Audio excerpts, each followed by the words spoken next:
Historically, the only Predator movie I liked had Arnold Schwarzenegger in it, so spoiler alert, Predator Badlands does not have Arnold in it, so the odds were already stacked against it. So Predator Badlands follows Dek of the Yachtjaw clan, who despite his best efforts and his brother Quay's rigorous training, is considered to be the runt of the group and is in danger of being cold.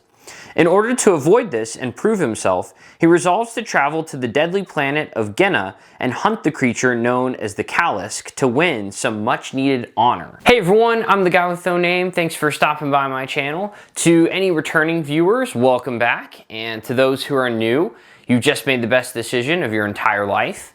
But yeah, if you enjoyed the video, please show your support by liking and subscribing. I'm trying to get to ultimately 500 subscribers, but with that out of the way, let's get back to the review. Predator Badlands was directed by Dan Trachtenberg, who also co-wrote the story, and it stars Demetrius Schuster-Koloamatangi, if I'm pronouncing that correctly, as Dek, and Elle Fanning as Thea, a Weyland-Yutani synthetic whom Dek comes across during his hunt on Genna and reluctantly teams up with. I don't know about you guys, but at least in the movie fan circles that I saw, it seemed like a lot of people were excited for this movie, but I personally just couldn't get there.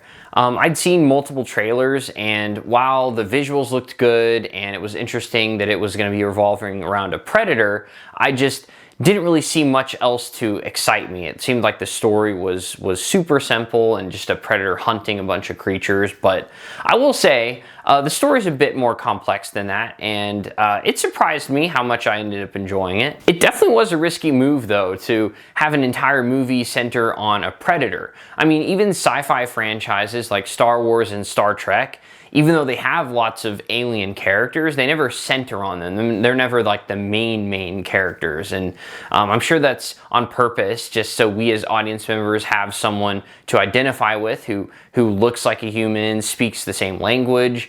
Meanwhile, a predator is an alien and they have their own language that they speak. Sure, Elle Fanning's character helps with that in that she looks like a human and speaks the same language, but you know, really, at the end of the day, Dek is the main character, and this movie doesn't work if Dek as a protagonist doesn't work. It did take me a while to get into this movie, but I realized the moment I started to get into this movie was when I really liked Dek as the main character.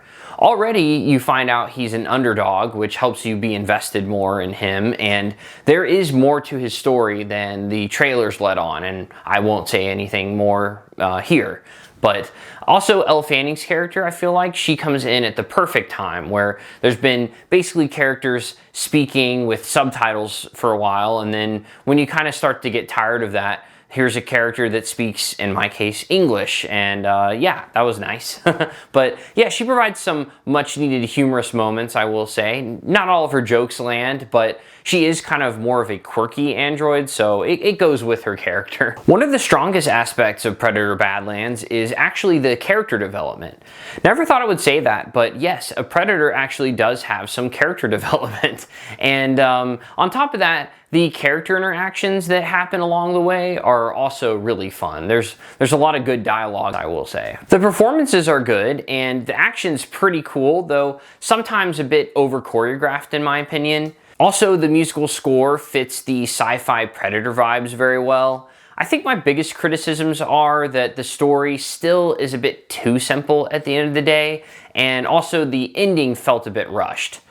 Oh, and no spoilers, but the end does sort of set up a sequel, but I'm not really interested in the direction that it seems to be heading in. Oh, and given that Thea is a Weyland-Yutani synthetic, I figured I'd weigh in before I wrap this up. I'm rarely, if ever, a fan of crossing over different franchises. In fact, I, off the top of my head, can't think of a single crossover that I've been a fan of, and that includes Alien and Predator.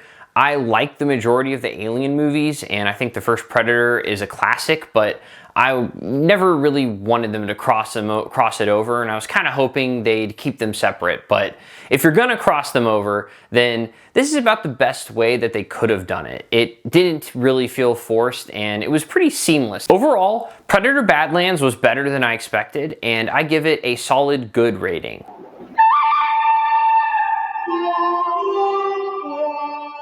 Thank you guys for watching. I really do appreciate y'all.